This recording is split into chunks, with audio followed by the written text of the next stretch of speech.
Imagine driving to work and your check engine light suddenly flickers on. Your heart drops. You know it might cost $300 to fix right now, but when you check your bank account, you've got exactly $42 until Friday. So you ignore it, you turn up the radio to drown out that strange rattling sound and hope for the best. 2 months later, because you couldn't afford that initial repair, your car dies on the highway. The tow costs $200. That small broken part has now destroyed your entire transmission, so the repair bill is $2,000. Plus, you miss 2 shifts of work, losing another $300 in wages. Your inability to pay $300 has snowballed into a $2,500 disaster. This isn't bad luck. This is mathematics. This is the brutal, measurable cost of not having money. I'm here to show you why being broke is actually the most expensive lifestyle you can possibly live. Most financial advice completely misses this reality. They tell you to skip the daily latte or cancel streaming services, as if saving $12 a month will transform your life. But this advice ignores something called the poverty premium, and understanding this concept will change how you think about money forever. Let me introduce you to the boots theory. A rich person buys $50 boots made of quality leather with proper stitching. These boots last 10 years. A poor person can't afford $50 up front, so they buy $10 cardboard boots that fall apart after one winter. Next year, they need another $10 pair, and the year after that. Over the same decade, the poor person spends $100 on boots while the rich person spent $50. The poor person paid double and still has wet feet. This dynamic exists everywhere in your life. Take something as simple as toilet paper. If you have $50 available, you buy the bulk pack at the warehouse store. Cost per roll might be 50 cents, and you're set for months. But when you're living paycheck to paycheck, you don't have $50 to tie up in toilet paper inventory. You've got $4, so you buy the small pack at the corner store where each roll costs $1.50. You're literally paying 3 times more for the identical product simply because you couldn't afford the bulk price. This poverty premium applies to laundry detergent, diapers, mayonnaise, and almost every household item. When you're broke, your personal inflation rate runs higher than wealthy people's inflation rate because you're permanently locked out of bulk savings. But grocery shopping is just the beginning. The banking system actively punishes financial struggle. If you maintain $10,000 in your checking account, banks treat you like royalty with no monthly fees and free checks.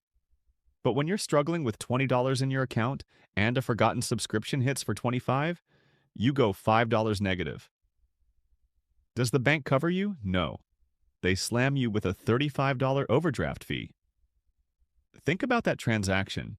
You effectively borrowed $5 for one day and paid $35 for the privilege. That's a 700% annual interest rate. If a loan shark charged that rate, they'd go to prison. When banks do it, it's standard policy. Last year, banks collected billions in overdraft fees almost exclusively from people with less than $1,000 to their names. The wealthy earn interest on their deposits. The poor pay interest on their desperation. It's a wealth transfer from bottom to top, disguised as service fees. Here's where psychology makes everything worse. When you're genuinely worried about paying rent next week, your functional intelligence actually drops by 13 points. That's equivalent to missing an entire night of sleep. Your brain becomes so consumed with immediate survival that you physically lose the ability to make strategic, long-term decisions. This is why broke people often make choices that seem irrational to outsiders. They take payday loans with 400% interest.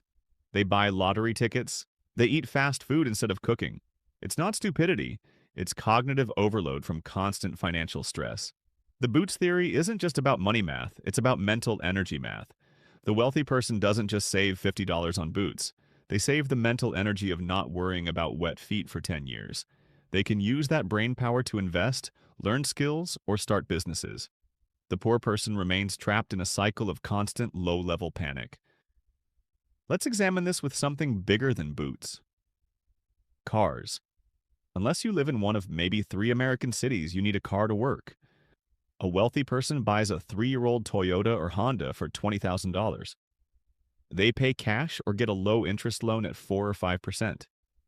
That car runs reliably for a decade with basic maintenance. Now consider someone with bad credit and no savings. They need transportation to get to work to earn money. They visit a predatory buy here, pay here lot. The dealer sells them a high mileage vehicle worth $4,000 but charges $8,000. With bad credit, the interest rate hits 24%. Over the loan's life, they'll pay $15,000 for a car originally worth $4,000. And here's the cruel twist. The car will likely break down before the loan is paid off, leaving them making payments on a dead vehicle while trying to finance another one. You're not just paying for the car, you're paying a risk premium because society has labeled you risky. The only escape from being risky is having money, which you can't save because you're paying risk premiums. It's a cycle engineered to keep you exactly where you are. Housing represents the ultimate boots theory example. When you rent, you pay 100% interest with zero equity. You're covering your landlord's mortgage plus their profit margin. But buying a house requires a down payment of $10,000 or $20,000. If you're spending 50% of your income on rent because housing costs are astronomical, you can never accumulate that down payment. You're trapped paying $2,000 monthly for an apartment that would cost $1,200 if you owned it. The wealthy person buys the house, reduces their monthly expenses, and gains an appreciating asset. The poor person pays more monthly for something they'll never own. Being poor means renting your entire existence. You rent your shelter, rent your money through credit card interest, and rent your stability. There's also a hidden time tax. Think about laundromats. If you own a washer and dryer, laundry requires 5 minutes of active work. You load it and walk away.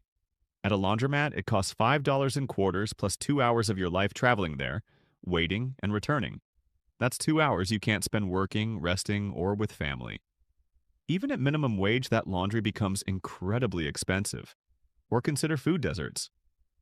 Low-income areas often lack grocery stores with reasonable prices. You have convenience stores with inflated costs. Reaching a real grocery store might require bus fare plus an hour of travel time.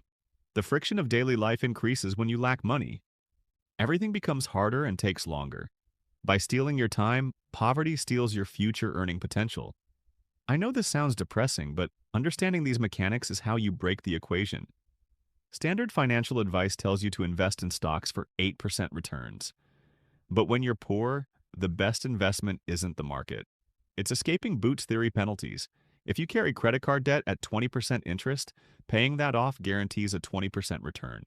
No stock picker can promise that. If you buy a reliable toaster for $50 instead of replacing the $10 one annually, that's a solid investment. The first step out of this trap isn't getting rich, it's stopping the bleeding. This brings us to the most critical concept, the buffer. The only way to stop buying cheap boots is creating a period where you don't buy boots at all so you can save for quality ones. This is why that first $1,000 emergency fund isn't boring advice.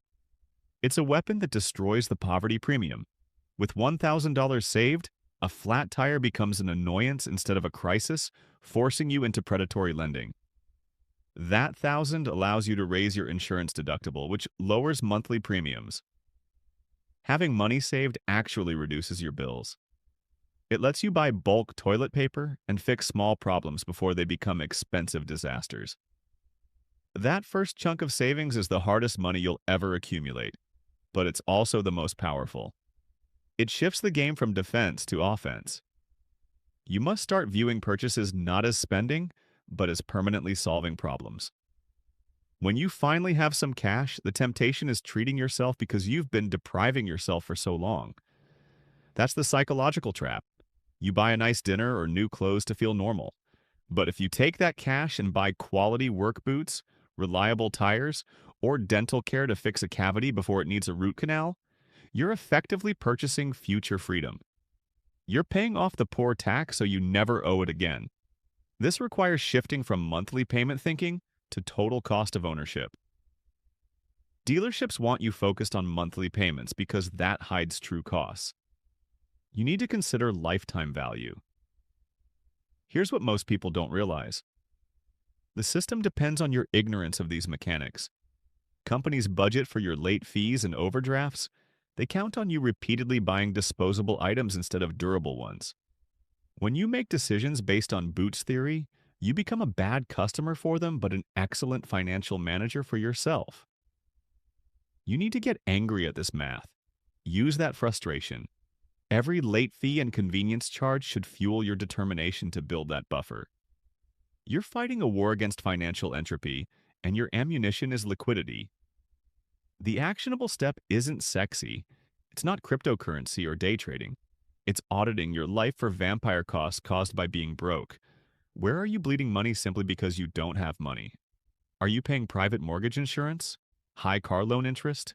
Buying single rolls of paper towels? Identify your biggest financial leak, then ruthlessly cut everything else until you have cash to plug that specific leak. If you need $500 to fix your car so it stops burning oil, selling old clothes or driving for a delivery service isn't just earning extra cash. It's a strategic strike against future expenses. You're buying your way out of the trap one pair of boots at a time. This journey is unfair. It takes 10 times more effort getting from $0 to $10,000 than from $10,000 to $100,000.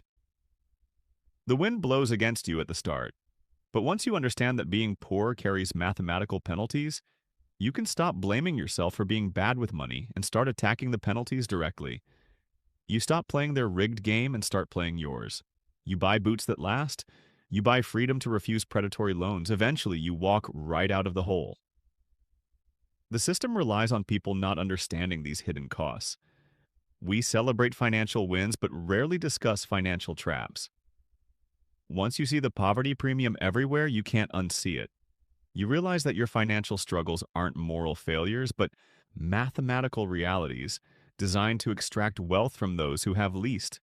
Breaking free requires recognizing that every dollar saved when you're broke is worth more than dollars saved when you're wealthy. That emergency fund isn't just security. It's your declaration of independence from a system that profits from your desperation. The math of being broke is deliberately obscured because understanding it is the first step toward escape. Now you know the real game being played. The question is what you'll do with this knowledge.